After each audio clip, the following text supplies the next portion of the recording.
Welcome to கதை திரட்டு. இந்த வீடியோவில் நம்ம என்ன கதை கேட்க போகிறோம்னா, நாகப்பூ வாசனை சிறுகதை. நம்ம சேனலை இதுவரைக்கும் சப்ஸ்கிரைப் பண்ணாதவங்க சப்ஸ்கிரைப் பண்ணுங்க. பக்கத்தில் இருக்கிற பெல் ஐகானை கிளிக் பண்ணி ஆல்ங்கிற ஆப்ஷனை ப்ரெஸ் பண்ணுங்க. ஸோ தட் நான் போடுற கதைகளை உடனுக்குடனே நீங்கள் கேட்கலாம்.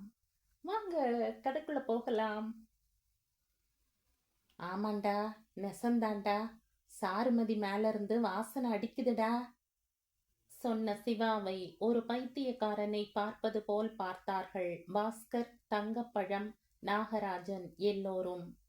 டேய், நம்ம சிவா பயலுக்கு பைத்தியம் பிடிச்சிடுச்சுடா என்று வாய்விட்டே கத்தினான் நாகராஜன்.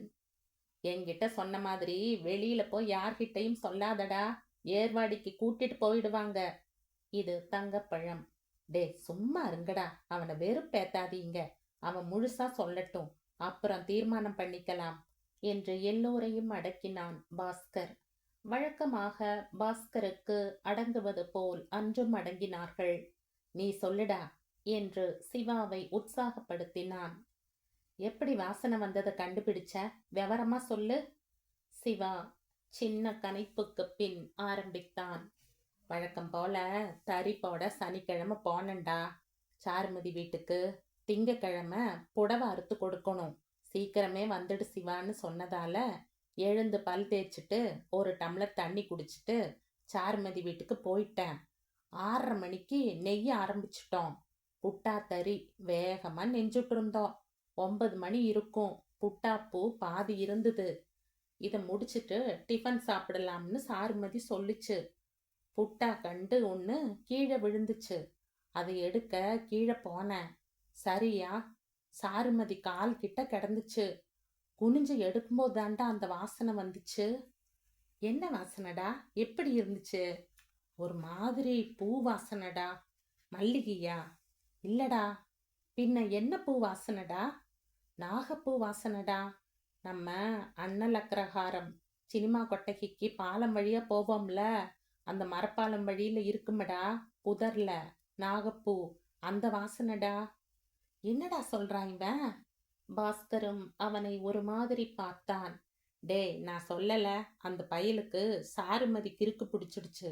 நான் அன்னைக்கு சொல்லல, அந்த பொம்பளை மந்திரக்காரிடா, என்னமோ பண்ணிப்புட்டா, அதான் நாகப்பூ வாசனை அடிக்குதுன்ட்டு திரியறான். நாகராஜன் கொஞ்சம் மீசை முளைத்தவன். மீசை நாகராஜ்னு வாத்தியாருங்க எல்லாம் நாகராஜனை கூப்பிடுவது வழக்கம். அவன்தான் கேட்டான். ஏண்டா தங்கப்பழம், இந்த பையல மயக்கி என்னடா பண்ணுவான் அந்த பொம்பளை? போடா, உனக்கு மீசை முளைச்சிருக்கு, விஷயம் புரியல. டேய், நீங்கெல்லாம் என்ன நினைச்சாலும் சரி, சொன்னாலும் சரி, அந்த வாசனை சாருமதி மேல இருந்து அடிக்குது. பயலுக்கு முத்தி போச்சுடா. திங்கட்கிழமை ஸ்கூலிலும் சிவாவை அவர்கள் விடுவதா இல்லை. நாகராஜன் வேண்டுமென்றே வகுப்பில் இருந்த ஞானேஸ்வரியை இழுத்து வந்து அவன் முன்னால் நிறுத்தி, டேய், இவன் மேலேயும் அந்த வாசனை அடிக்குதான்னு பாரு என்றான். சாயந்தரம் எப்பொழுது வரும் என்று காத்திருந்தான் சிவா. சாருமதியின் வீடு துவரங்குறிச்சியில் தான். 4-5 வருஷத்துக்கு முன்னால் திரிபுவனமோ திருவாலங்காடோ எங்கிருந்தோ அங்கு வந்து சேர்ந்தாள். துவரங்குறிச்சி டாக்டரை பிடித்து அவர் வீட்டு போர்ஷனில் குடியேறி தறியும் போட்டாள். அவளை பற்றி யாருக்குமே நல்ல அபிப்பிராயம் கிடையாது. உலகம் அப்படித்தான். முதலில் வேங்கடதாஸ் வாத்தியார்தான் அவளை தறி போட சாருமதி வீட்டுக்கு அனுப்பினார். முதல் நாள் சரியாய் மணி 4:30 இருக்கும். வாத்தியார் சொன்ன வீட்டின் முன் நின்றான். கதவு மூடியிருந்தது. நாதங்கியை பிடித்து ஓசை எழுப்பினான். கதவு திறந்தது. யாரு? வாத்தியார் அனுப்புனாரு. அவன் உள்ளே நுழைந்ததும் கதவை மூடிக்கொண்டாள். சிகடா போடத்தானே அனுப்புனாரு? கேட்டவளை பார்த்தான் சிவா. சாருமதி நல்ல அழகு, பிறப்பங்கழி போல் பூசின மாதிரி இருந்தாள். கண்களில் ஒரு அசாத்திய சுழிப்பு. இவ்வளவு பெரிய கண்களை சிவா அதுவரை பார்த்ததே இல்லை. கொழுநாகப்பழம் போல் பார்வை தத்தளித்து கொண்டிருந்தது. பேர் என்ன? சிவா. சிகடா போட்டா காசு கிடைக்கும், தெரியுமில்ல? கழுக்கென்று சிரித்தாள். அவள் சிரிப்பிலும் ஒரு மாயத்தன்மை இருந்தது. சிவாவை என்னமோ செய்தது. எங்கெங்கோ அவனுக்குள் குறுகுறுக்க ஆரம்பித்தது. என்ன படிக்கிற? 10. அப்படி போய் உட்காரு. தறி மேடையை காட்டினாள். சிவா மெல்ல மேடை அருகே போனான். மெல்ல கை வைத்து எம்பி ஏறினான். கீழே காலை தொங்க போட்டுக்கொண்டு உட்கார்ந்தான். கால் எட்டவில்லை. பக்கத்தில் வந்தாள் சாருமதி. அப்பொழுதுதான் கவனித்தான். சாருமதி முகம் கழுவி இன்னும் பளீரென்று இருந்தாள். தள்ளி உட்காரு, இது நான் உட்கார்ற இடம். சிகடா போடுறவங்க இங்கு உட்காரணும். வலப்பக்கம் சுட்டி காட்டினாள். சிகடா ராக்கெட்டை அவன் கையில் கொடுத்தாள். முதலில் சிவாவுக்கு வரவில்லை, பின் பழகியது. பரவாயில்ல, பார்த்த உடனேயே டக்குன்னு பிடிச்சுக்கிட்டேயே, நல்ல புத்தி உனக்கு. அவன் முதுகில் தட்டி கொடுத்தாள். அன்று மாலை அரை முழம் நெய்து இருப்பார்கள். அவனை பற்றி விவரமாய் கேட்டுக்கொண்டாள். இதுவரைக்கும் நீ எவ்வளவு சம்பாதிச்சிருக்க தெரியுமா? பற்கள் தெரிய சிரித்து கொண்டே கேட்டாள். தெரியலையே. 75 காசு. கீழே பூ போட்ட புட்டாவா இருந்திருந்தா 90 காசு. ஒரு முறை அவன் செலுத்திய ராக்கெட் சிகடா பறந்து கீழே விழுந்தது. காலுக்கடியில விழுந்திருக்கு பாரு, எடு என்றாள். அப்படியே குனிந்து கீழே இறங்கினான். பெடலுக்கு அருகே கிடந்தது ராக்கெட். அப்பொழுது புடவை இயல்பாய் கொஞ்சம் மேலே ஏறி வழுவழுப்பான கால்களை காட்டிக் கொண்டிருந்தது. மழு மழுவென கால்கள், வெளுத்த தும்பிக்கையை போல் சீராய் வெட்டிய நகங்கள். என்னாச்சு? ஒரு முறை பெடலை அழுத்தி சமிக்ஞை செய்தாள். தோ என்று ராக்கெட்டை எடுத்துக்கொண்டு வேகமாய் எழுந்திருக்க சடார் என்று இடித்தது. ஐயோ என்ற தலையை பிடித்து கொண்டு பாவு பக்கமாய் வெளியே வந்தான். என்னாச்சு என்றபடியே தரையில் இருந்து இறங்கிய சாருமதி அவனை பக்கத்தில் இழுத்து பிடித்தாள். எங்க இடிச்சுக்கிட்ட? பாத்தி ஏறக்கூடாது. அவள் கை பொத்தி இருந்த இடத்தை தன் உள்ளங்கையால் பரபரவென தேய்த்து விட்டாள். இப்படி கவனமில்லாம இருக்கக்கூடாது. அவள் உயரத்துக்கு அவன் முகம் சரியாக மார்பில் புதைந்திருந்தது. தலையை நன்றாக தேய்த்து விட்டவள். அப்படி உட்காரு, நாளைக்கு நெஞ்சுக்கலாம். அதன் பின் அவனது பெரும்பாலான நேரங்கள் சாருமதி வீட்டிலேயே தரையில் கழிந்தது. ஒவ்வொரு முறையும் முறுக்கு, சீடை, காஃபி, டீ, புட்டு என்று ஏதாவது கொடுத்து சாப்பிட சொல்லி கட்டாயப்படுத்துவாள். விளையாட்டு போல சிகடா போட்ட காசே 200 ரூபாய்க்கு மேல் சேர்ந்து விட்டது. அந்த வாரம் வெள்ளிக்கிழமை சாயந்தரமே சொல்லிவிட்டாள். சிவா, நாளைக்கு நாம சினிமாவுக்கு போறோம். தாராசுரம் சூரியகாந்தியில 1000ல் ஒருவன், ரொம்ப நல்லா இருக்கும். சிவாவுக்கும் குஷியாய்த்தான் இருந்தது. சினிமாவுக்கு போய் ரொம்ப நாளாயிற்று. அன்று தறி நெய்துவிட்டு படித்துறை பக்கம் ஒதுங்கலாம் என்று போனவனை குரல் எடுத்தது. டே சிவா. திரும்பி பார்த்தான். இடதுபுறம் பாஸ்கர், தங்கப்பழம், நாகராஜன். இருங்கடா வர. கொஞ்ச நேரத்தில் திரும்பினான். ஆற்றில் சுத்தமாய் தண்ணீர் இல்லை. ஓரமாய் பேருக்கு தேங்கியிருந்த தண்ணீரில் சுத்தம் செய்து கொண்டு படித்துறை பக்கம் ஏறினான். என்னடா, முன்ன மாதிரி எங்களை எல்லாம் பார்க்க வர்றதில்ல? சாருமதி வீடே கதின்னு கிடக்கிறையா? அப்படியெல்லாம் இல்லடா. டே, அவ கெட்டவடா. சிவாவுக்கு சுர் என்ற கோபம் தலைக்கேறியது. உன் வேலை மசுற பாருடா. அவங்க எவ்வளவு தங்கமானவங்க தெரியுமா? நீ என்னடா உரசி பாத்தியா? நாகராஜன் நக்கலாய் சிரித்து கொண்டே சொல்ல படார் என்று அவன் மீது பாய்ந்தான் சிவா. விழுந்த நாகராஜன் மேல் ஏறி உட்கார்ந்து கண்ணா பின்னாவென்று கை போன போக்கில் அடித்து பாஸ்கர் வந்து விளக்கினான். மறுநாள் சனிக்கிழமை எழுந்து குளித்தான். வீட்டில் தயாராயிருந்த புட்டை தின்றான். சாருமதியின் வீட்டை அடைந்தபோது கதவு உள்புறம் தாளிடப்படாமல் இருந்தது. உள்ளே தறி சப்தமும் இல்லை. மெல்ல கதவை திறந்து கொண்டு உள்ளே நுழைந்தான். தறிக்கு பக்கத்தில் பாய் ஒன்றை விரித்து சம்மணம் போட்டு கண்களை மூடி உட்கார்ந்திருந்தாள் சாருமதி. முதலில் அவள் இப்படி இருப்பதை அப்பொழுதுதான் பார்க்கிறான். அவள் எதிரே ஒரு ஊதுவத்தி புகைந்து கொண்டிருந்தது. கொஞ்சம் தள்ளி உட்கார்ந்தான். 2 கைகளையும் கோர்த்து தன் மடியில் இருத்தி இருந்தான். அவள் உட்கார்ந்து இருக்கும் போசை போல் எங்கோ காலண்டரில் சிவன் படத்தை பார்த்தது அவனுக்கு நினைவில் வந்தது. ஒரு புறம் ஆர்வம், ஒரு புறம் என்னவென்று தெரியாத பயம். அவளையே பார்த்தான் சிவா. சாருமதியின் நெற்றி, மூக்கு, கன்னம், உதடு, கழுத்து, கைகள், இடுப்பென தெரிந்த இடங்களிலெல்லாம் திட்டு திட்டாய் தண்ணீர் முளைத்திருந்தது. சொட்டு சொட்டாய் கீழே இறங்கியது. ஜாக்கெட், பாவாடை எல்லாம் தெப்பலாய். அவன் வந்தே 20 நிமிட நேரமாக இருக்கும். மெல்ல கண்களை திறந்தாள். லேசாய் கைகளை பிடித்தாள். கால்களை நீட்டினாள். பின் எழுந்து கிழக்கு பார்த்து நமஸ்கரித்து எழுந்தாள்.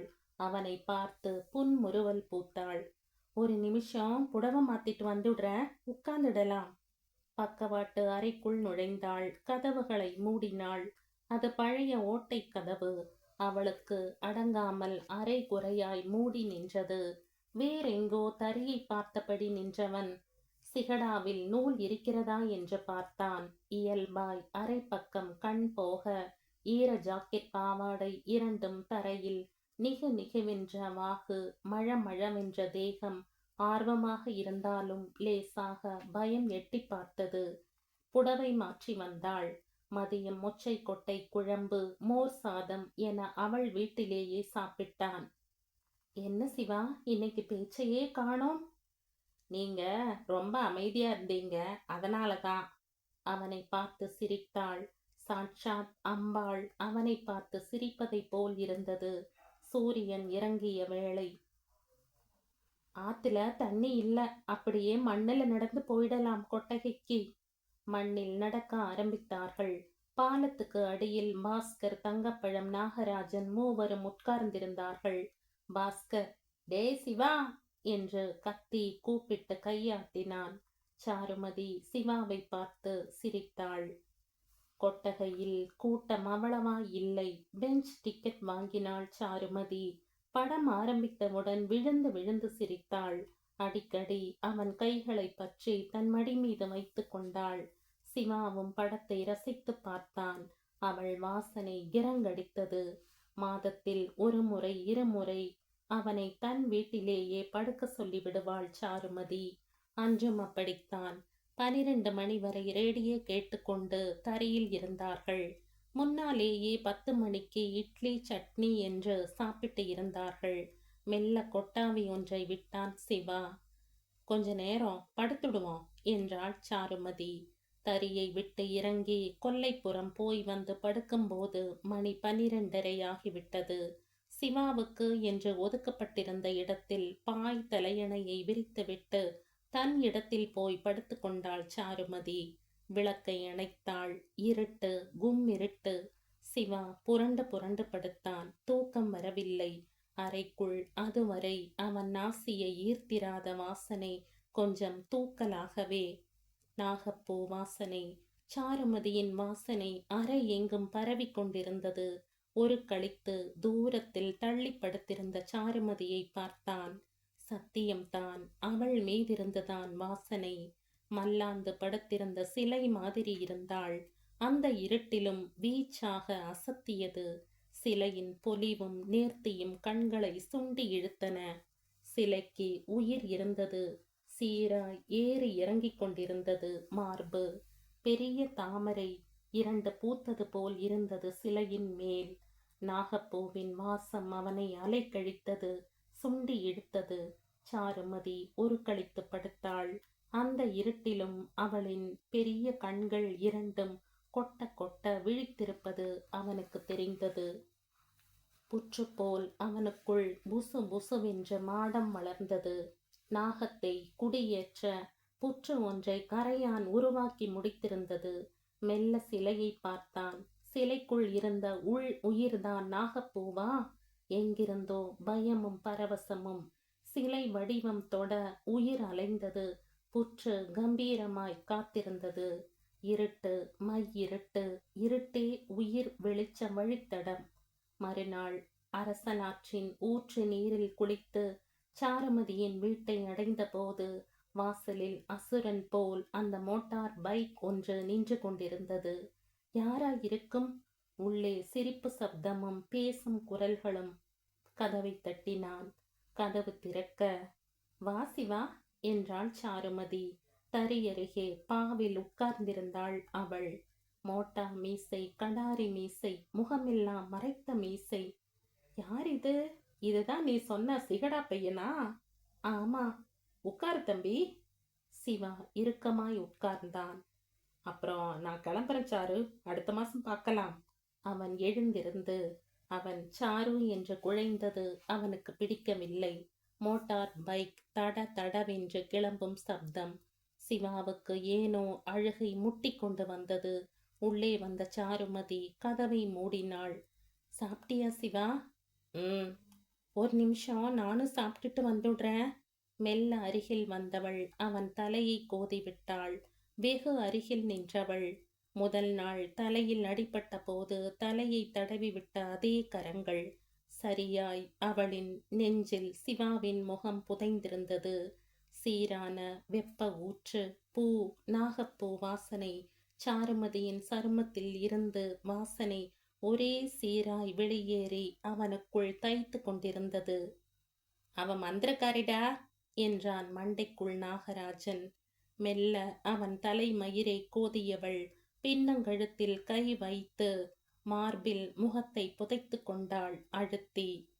சடார் என்று அவளை தள்ளினான் சிவா. தொடாத சொன்னவன் கதவோரம் போய் முகம் புதைத்து அழ ஆரம்பித்தான். 2003ஆம் ஆண்டு வெளிவந்த சிறுகதை இது. இந்த கதை உங்களுக்கு பிடிச்சிருந்தா லைக் பண்ணுங்க, ஷேர் பண்ணுங்க, சப்ஸ்கிரைப் பண்ணுங்க. மற்றும் ஒரு இன்ட்ரெஸ்டிங்கான கதையோட அடுத்த வீடியோல சந்திப்போம். பாய். தேங்க்யூ.